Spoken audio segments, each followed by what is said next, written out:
No. Hi everyone, it's Grayson and I'm back with another video, although this one's not exactly like very fun. It's honestly the whole reason I started my channel. Like, I really want people who might not have ever come across architecture or thought of it as a career option to find it in a more accessible way. And I wanted to make a video about, you know, inequality in architecture. I didn't know exactly how I was going to do it. And I was researching for another video that was going to be called The Cost of Becoming an Architect. And it just became so stressful to me to think about trying to become an architect or go into this field without the privileges that I have. So I decided to make this video first. So here we go.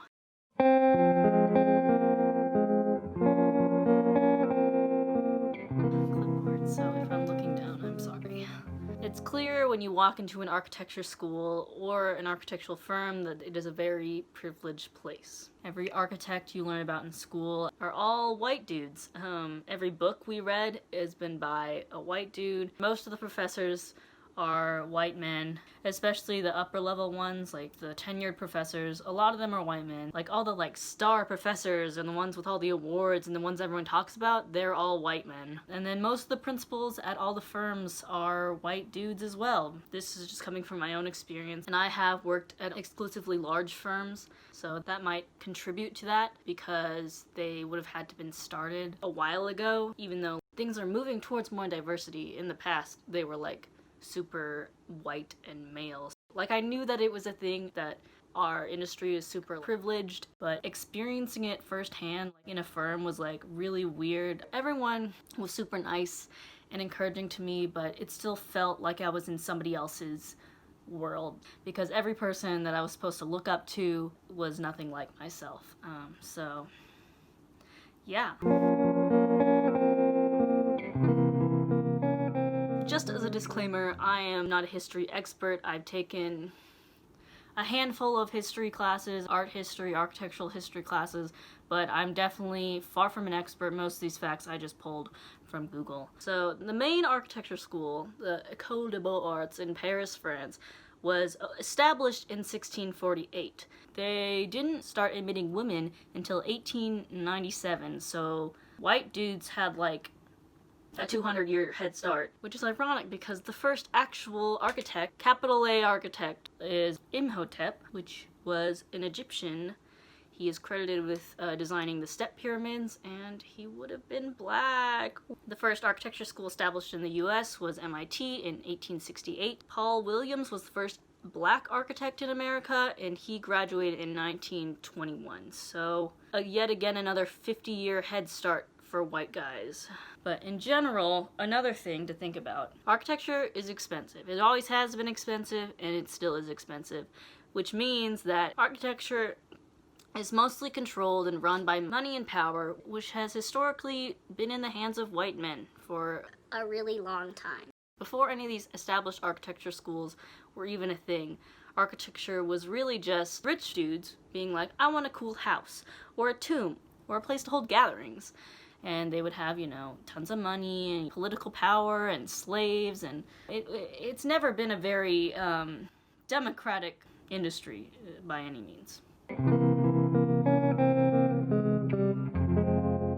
now I'm gonna go over some statistics from present day.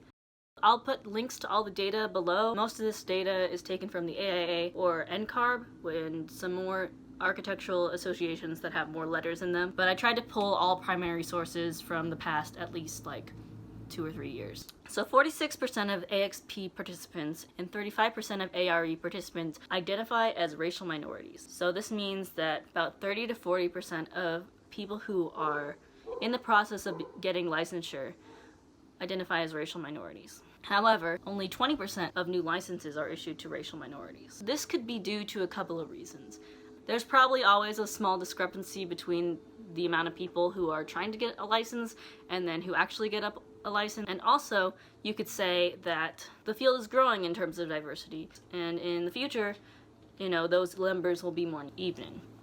But there's still a discrepancy, and it could be due to other factors that I'll discuss. Like I said, there's been a recent growth in licenses issued to racial minorities, but this is mostly from Asian and Hispanic participants. Hi. I'm not saying that's bad, but if you look at the black numbers, it's been consistently 2 to 3% of license issued for the past like 5 years, at least as far as this data goes back. In terms of diversity with black people, it's not really growing. And then just looking at the US population, which is 13% black, 14% of college students are black, which is good. That's pretty much the same as the US population, actually a little bit more, which is great. But if you look at just architecture schools, there's only 5% of architecture schools that are black. And there's only 3% of licensed architects that are black. And that's a huge discrepancy. That's almost 10 percentage points. So why is there this gap? So why are black people not becoming architects?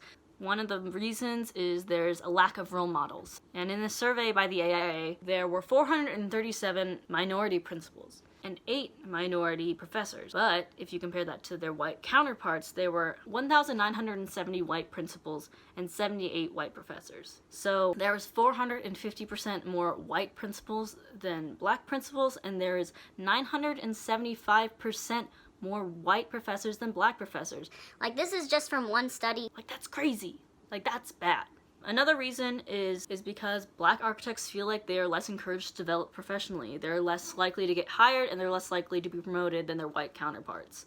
And those are just perceptions that the AIA took in their survey. But if you look at the actual salaries, in a salary range between $25,000 and $50,000 a year, those salaries are more likely to be held by racial minorities. But if you look at salaries $50,000 a year or more, those are more likely to be held by white people. So there is quantitative data that says that white people tend to get paid more. There could be many reasons, but this could lead into the general perception of how minorities and black people feel in the field. The last reason why black people might not enter the field of architecture or stay in it is that it's not an economically viable option for a lot of people. There's a high barrier to entry. You have to go to school. You have to do all this experience and ARE tests, and those cost money.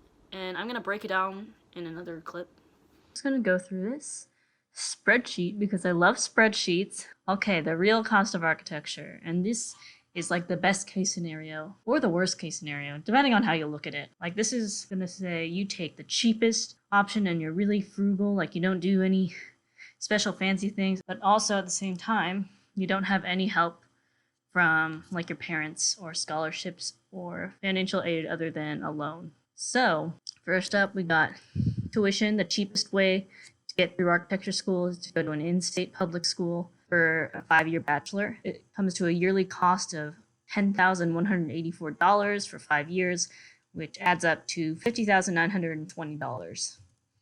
Next up is rent. So I chose to just do Austin rent because I'm familiar with it. I estimated you could get about $650 a month for rent, which is pretty cheap, but I did that. I lived with 5 roommates.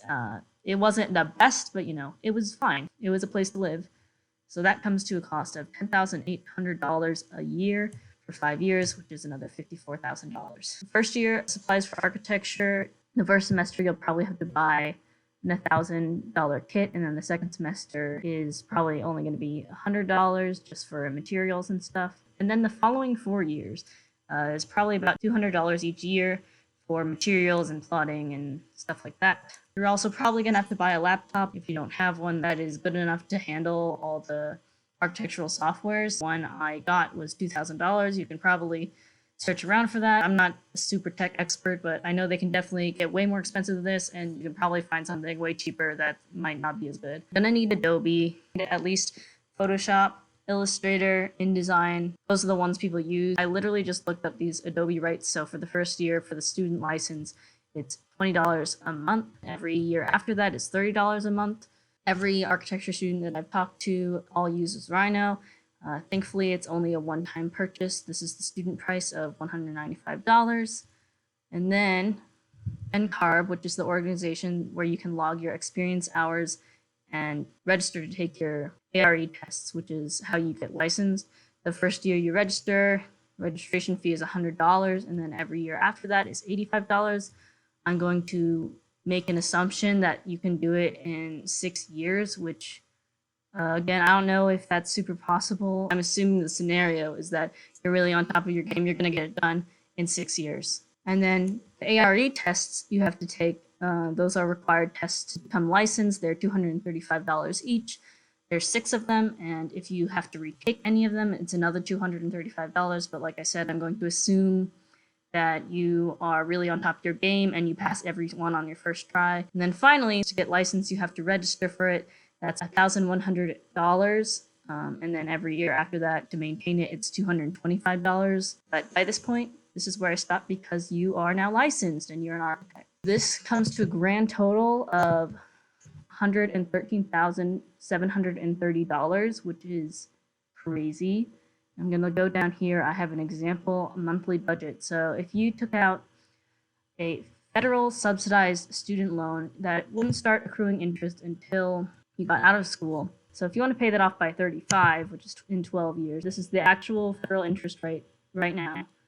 These are just numbers for math. You'd have to make a monthly payment of $1,025 for 12 years to pay off your entire loan. So getting more into the monthly budget, we're going to assume that I make $50,000. That's pretty standard, a little low, depending on what location.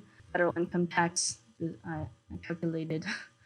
And then in Texas, there's no state income tax. This is assuming that this person would be working in Texas. If you take your income minus your income taxes and divide it by 12, you get your monthly income. So that's $3,595. Rent, let's assume you move out of your 6-bedroom house for $650 a month and you upgrade to an $1,000 a month apartment. That's pretty reasonable. It's still kind of on the cheap end, but you're not living in a shoebox. Then there's your student loan payment. And then for retirement, say you want to have $1.2 million by the time you're 65, which gives you 42 years, assuming you're investing it in like a Roth IRA or in the stock market, which generally returns about 8% each year. You would only have to put away $291 a month. Transportation, a monthly bus pass in Austin is $42, and say you want to have a car because the bus system in Austin is, it's better than most places in America, but it's still really bad. You're probably going to want a car, buy a used $15,000 car, pay it off in 5 years. You have to pay $285 a month.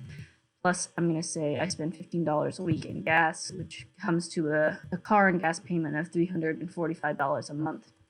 Utilities, water, electricity, trash, and gas, I estimated about $200 a month. Phone and Wi-Fi, this is the exact price that you can get phone and Wi-Fi from AT&T right now. It's $44 a month. Subscriptions, we got Netflix, Hulu, Disney Plus, Adobe, because I don't want to sit at home and just look at a wall. Plus, I probably still need Adobe. That's about $50 a month. Health insurance, I estimated $200 a month. Renter's insurance, $30 a month. Food, $50 a week, which comes out to $200 a month. And then entertainment and shopping, an average about $40 a week, which is $160 a month. And I'm left over with $7. Yay.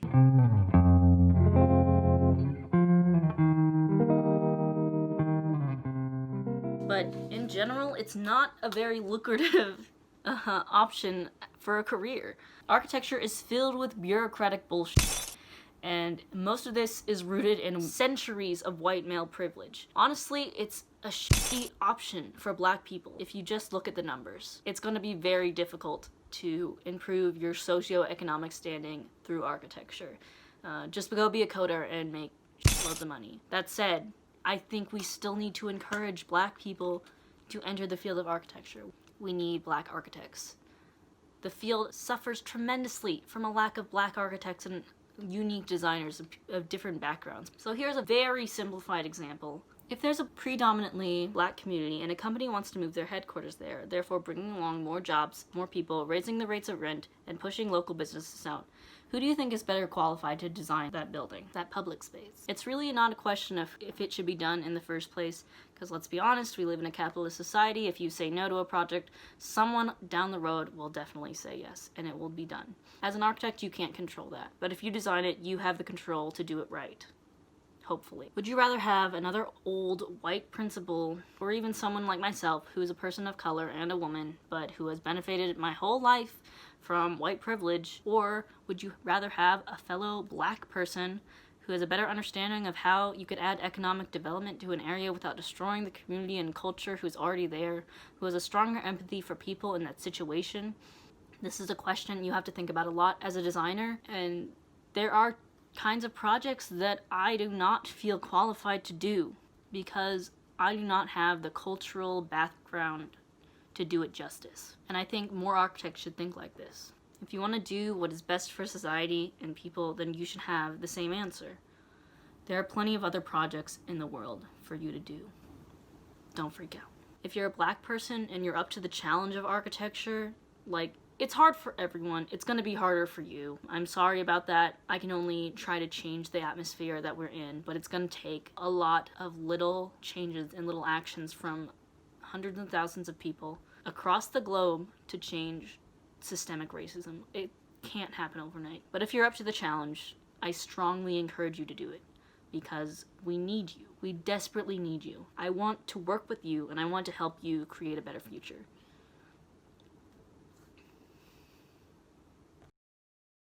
Alright, thanks. I hope this wasn't too much of a bummer. If you liked the video, please like it. That would really help out my channel. If you're interested, you can subscribe. Bye!